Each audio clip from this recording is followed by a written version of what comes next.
பேர் அப்துல் ரஹ்மானுங்க. சொந்த ஊர் வந்து பெரம்பலூர் மாவட்டம் வெள்ளுவாடி கிராமம். நான் வந்து ஆல்ரவுண்டர் அஜார்பாய்ட்லேருந்து இண்டர்ல கல் வாங்கினேங்க. 7,000 கல் வாங்கினேங்க. 7,000 கல் வாங்கி வீடு கட்டிருக்குங்க. கட்டி நல்லா கல் நல்ல தரமான கல்லாக இருந்தது. தரமான முறையில் செஞ்சு முடிச்சிட்டோம். இதே செங்கல் கட்டுதுன்னா எங்களுக்கு கிட்டத்தட்ட ஒரு 30 லட்ச ரூபாய் மேலே செலவாயிருக்கும். இப்போ நாங்கள் இண்டர்லா கல் வச்சு கட்டுறதுனால எங்களுக்கு 22 ரூபாய் முடிஞ்சிருச்சு. எல்லாம் தரமான முறையில் எங்களுக்கு வந்து சப்ளை பண்ணாங்க. நான் சொன்ன உடனே சொன்னதுக்கு தரமான கல்லில் எந்த குறையுமே இல்லை. அருமையான முறையில் கொடுத்தாங்க. நல்லா செய்கிறது எல்லாமே கிளியராக இருந்துச்சு. டிரைவர்ஸும் சரி எல்லாம் அந்த வண்டிக்காரங்க ரொம்ப தங்கமான மனுஷனாக இருந்தாங்க. நாங்கள் சொல்கிறோம் எங்கே சொல்கிறோமோ வந்து இறக்கிட்டாங்க. எந்த குறைகளும் இல்லாத நல்லா அருமையாக இருக்குது. வீடு கட்டியிருக்கும். கட்டு நல்ல வீடும் நல்லா சிறப்பாக இருக்குது. பார்க்குறவங்களும் நல்லா சிறப்பாக இருக்குன்னு சொல்கிறாங்க. நல்லா தரமான கல்லாக இருக்குது. தரமான முறையில் செஞ்சு கொடுத்துருக்காங்க. ஹாய் ராணா சார், இன்றைக்கி நான் எங்கே இருக்கேன்னு சொல்லி பார்த்தீங்கன்னு சொன்னால் பெரம்பலூர் மாவட்டத்துக்கு தான் வந்திருக்கிறேன். இப்போது ஒரு 3 நாள் லீவில் நம்ம இங்கே வந்திருக்கிறோம். அப்போது வந்துட்டு ஒரு மாவட்டமாக ஃபுல்லாக வீடியோ போடுறது தான் நம்மளோட பிளானு. தமிழ்நாடு ஃபுல்லாகவே என்ன செஞ்சுருக்கோம்னா நம்ம வந்து கல் சப்ளை பண்ணியிருக்கோம். அது இல்லாமல் கர்நாடகா, ஆந்திரா, ஒடிஷா வரைக்கும் போயிருக்கு இப்போ கல். அப்போது இது எல்லாமே வந்து வீடியோ போடணுங்கிறது ஆசை தான். ஆனால் நமக்கு வந்து நேரமின்மை காரணமாக என்ன செய்கிறோம்னா இப்போ வந்து கிடைக்கிற நேரத்தில் ஒரு வீடியோ போட்டுக்கிட்டு இருக்கிறோம். அந்த மாதிரி இதில் வந்து தான் நம்ம பெரம்பலூர் பக்கத்தில் திட்டக்குடி பக்கம் வெள்ளுவாடிங்கிற கிராமத்துக்கு நம்ம வந்திருக்கிறோம். இவங்க பேர் வந்து அப்துல் ரஹ்மான். இப்போ சொல்லிட்டீங்க ஓரளவுக்கு எப்படி கல் வாங்கணும் அப்படிங்கிறத பற்றிலாம்.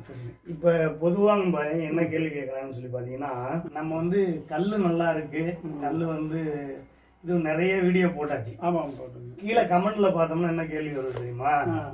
செங்கல் கட்டுறதுக்கும் இன்டர்லாக் கல் கட்டுறதுக்கும் லாபம் இருக்குதுன்னு சொல்றாங்க. அது வந்து உண்மைதானா அப்படிங்கிறது தான் கேள்வி. இல்லை, உண்மைதாங்க. இப்போ செங்கல் இருக்குனாக்கா ஒரு வீடு கட்டுனால கிட்டத்தட்ட ஒரு 3 கல்லுக்கு 4 கல்லுக்கு ஈக்குவல் சமமாக இதில் உங்களுக்கு சிமெண்ட் செலவு கிடையாது, கொத்தனார் செலவு கிடையாது, மணல் செலவு கிடையாது. எடுத்து அடிக்கிறது வந்து வேலை முடிஞ்சு போச்சு. ஆனால் ரொம்ப சிக்கனமானதாங்க, அது அவ்வளோ சிக்கனமாக தாங்க இருக்குது. சரிங்க. அப்போ நம்ம 4 கல்லுக்கு ஒரு கல் சமம்னு சொன்னாலுமே இப்போ 4 செங்கல் ஊரில் வாங்கினோம்னா ஒரு 40 ரூபாய்க்கு வாங்கிடலாம். சரி, இப்போ நீங்கள் வாங்கியிருக்கிற ரேட்டு இல்லை. இப்போ நம்ம 4 கல்லுன்னு சொல்லணும்னாக்கா நம்ம அது ஒரு கலவை இருக்கு. மணல் வைக்கிற இருக்கு, மணல் என்ன வைக்குது, கல் இருக்குது, கொத்தனார் கூலி என்ன இருக்கு, அதை நம்ம ஈக்குவல் பண்ணணும். கல் ஈக்குவல் பண்ணக்கூடாது. தரம் நல்லா தரமா இருக்குது. செங்கல் போட்டால் உடஞ்சிடும். இது ஓரளவு நல்லா தரமாக இருக்கும். இது வந்து வெட்டுனாக்கா மிஷினை சாப்பிட்டு கைகளை வச்சு உடைக்கலாம் முடியாது. ரொம்ப தரமாக இருக்கும். கல் நல்லா இருக்கும். கல் நல்லா தரமானதாக இருக்குங்க. செங்கலை விட நல்லா தரமானதாக தான் இருக்கு. எந்த விதத்தில் பார்த்தாலும் செங்கலை விட செலவு மிச்சம் தான். அதை விட ஸ்ட்ராங்காகவும் இருக்கு. ஆமாம், நல்லா ஸ்ட்ராங்காக இருக்கும். செங்கலோட செலவு மிச்சம் தான். இது எத்தனை ஸ்கொயர் ஃபீட் வீடுங்க? மொத்தம் ஸ்கொயர் ஃபீட் 13 ஸ்கொயர் ஃபீட்டுங்க. 1300 ஸ்கொயர் ஃபீட்டு. நீங்கள் வாங்கின கல் எவ்வளோங்க? கல் வந்து 7,000 கல் வாங்கினாங்க. 7,000 கல் சரியா போச்சு. கைப்பிடி சோரோட அடங்கிச்சு. கைப்பிடி சோரோட அடங்கிச்சு. ஓகேங்க. இப்போ இது வந்துட்டு நீங்கள் வந்து வெளியே வந்து முன்னாடி பூசியிருக்கோம். ஆமாம், வீடியோவில் காமிச்சிருவோம். இப்போ பொதுவாக வந்து எல்லாருமே வந்து டிரான்ஸ்பரண்டாக தெரியணும்னு சொல்லி தானே விடுவாங்க. நீங்கள் வெளிப்பக்கத்துல இருந்து கொஞ்சம் வெளிப்பக்கம் டிசைன் பண்ணணும், கொஞ்சம் ஷோ பண்ணுறதுக்காக வெளிப்பக்கம் நான் விட்டுட்டோம். பின்பக்கம் நான் 3 பக்கம் எல்லாம் பிள்ளை விட்டுட்டோம். வெளிப்பக்கம் கொஞ்சம் டிசைன் பண்ணணும், கொஞ்சம் ஷோவா இருக்குன்னு சொல்லி தான் வச்சுக்கலாம். ஆனால் இதே இந்த லாக் மட்டுமே தான் அழகாக தான் இருக்கும். இந்த ஒரு சில வீட்டில் உள்ளவங்க கொஞ்சம் டிசைன் இருக்கணும், கொஞ்சம் பார்க்குறாங்க. அதனால தான் வச்சுருக்கோம் தவிர. ஆனால் இதே இந்த லாக் மட்டுமே வச்சு நல்லா அழகாக தான் இருக்கும். நல்லா ஷோ அழகாக இருக்கு, சிறப்பாக இருக்கும். அவங்களோட டேஸ்ட் வந்து கொஞ்சம் வேற மாதிரி இருக்கு. எலிவேஷன் ஒர்க்லாம் கொஞ்சம் நல்லா பூ சொல்றேன். இல்லைன்னா அதுக்கு பூசணும் அவசியமே கிடையாதுங்க. எலிவேஷனுக்காக தான் நான் பூ சொல்றேன். ஓகேங்க. அப்போ வீட்டில் வந்து நீங்கள் இந்த மாதிரி யூஸ் பண்ணிருக்கிறது டாடா ஸ்டீல் அண்ட் விண்டோஸ் வந்து டோர் டாடா ஸ்டீல் தான் போட்டிருக்கோம். டோரும் டாடா ஸ்டீல் தான் போட்டிருக்கோம். இல்லை கேரளாவில் வந்து கேட்டாங்க, கேரளா தாங்க போட்டிருக்காங்க. போட்டு டோர் ஃபிட் பண்ணுறாங்க.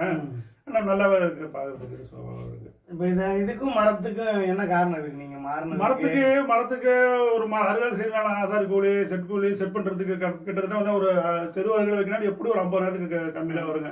இது வந்து 26,000 தான் ஆச்சு மொத்தத்தில். எல்லாமே கம்ப்ளீட்டாக அவங்க செட் பண்ணி கூட கொடுத்துருவாங்க. நம்ம எல்லா செலவும் அவங்க செலவு தாங்க. இப்போ ஒரு ஜன்னல் எடுத்துட்டோம்னாக்கா நம்ம ஒரு சாதாரண மரத்தில் செய்யணும். அதுக்கிட்ட செய்கூலி அப்புறம் அந்த அறுகளுக்காக கணக்கு 10,000 கணக்கு. இப்போ நாங்கள் வந்து ஸ்டீல் தான் போட்டுருவோம். எல்லாமே செட் பண்ணி வருது. நம்ம ஒரு 8,500 தான் செட்டுங்க. ஆனால் அதுக்கு ரொம்ப உடைக்கும். அது மரம் அளவுக்கு கொடுத்து போவோம், கரையா அரிக்கும். இது கரையா அரிக்காது, நல்லா இருக்கும், தரமாக இருக்கும். இப்போ இது வந்து ஸ்டீல் டோரு கரையா அரிக்காது. சரி, இப்போ பொதுவாக வந்து இந்த மண்ணுகள் வாங்கணும்னு வச்சுக்கோங்க, அதுக்குள்ள கரையான் வரும்னு சொல்றாங்கல்ல. அதெல்லாம் வராதுங்க, எல்லாம் அது வரதுக்கு சான்ஸ் கிடையாது.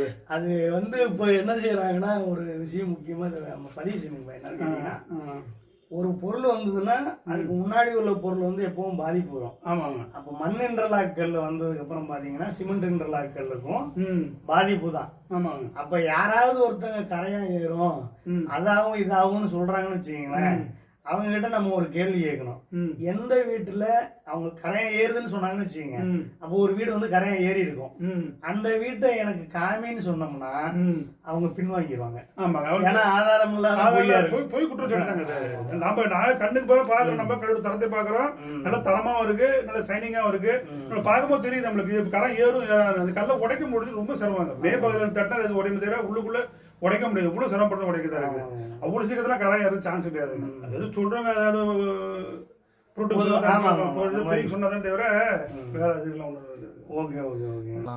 சாதா செங்கல் கட்டிருந்தா இந்த வீடு கட்டுறது கிட்டத்தட்ட இப்போ உள்ள லெவலுக்கு 50 ரூபா வரும். கரெக்டாக வந்துடும். 50 லட்சம் ரூபா வரும்.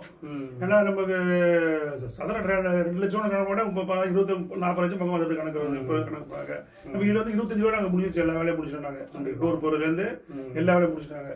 இப்போ செங்கலோட எனக்கு ஒரு 10 லட்சம் பக்கமா கம்மி தான். கம்மி தான். கம்மி தாங்க. Okay okay. வீட்டுல வந்து நீங்க தான் வந்து கல் இறக்கணும். ஆமா சார். கல் எப்படி இருந்ததுங்க? கல்லு தரமா இருக்கு சார். கல்லு தரமா இருக்குது. கொத்தனார் வச்சாங்க, கல்லு அடிமட்டம் வச்சாங்க, மீதி எல்லாம் நாங்க தான் பார்த்தோம்.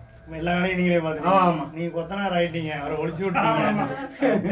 இல்ல, அவங்க வச்சாங்க, அதுக்கப்புறம் நாங்களே அங்க அந்த மெட்டுக்கு பிரகாரம் ஒரு வரி காட்டினாங்க, அதுக்கப்புறம் நாங்களே வச்சோம் கல்லு. எங்களுக்கு புரியுது, இந்த கல்லு இப்படி வச்சா இப்படி கரெக்டா வரும்னு புரியுது சார். வேலை வந்து ஈஸியான மெத்தடு தான். ஈஸியான மெத்தடு தான். ஒரு நாளைக்கு செவுரு ஃபுல்லா வச்சிருவோம் ஒரே நாள்ல. நீங்க வைக்கிறீங்க? நாங்களே வைக்கிறோம். இதுக்கு மேல இதெல்லாம் அவங்க தான் கீழே நம்மளால வந்து 7 எடுத்துட்டு வந்தாங்க.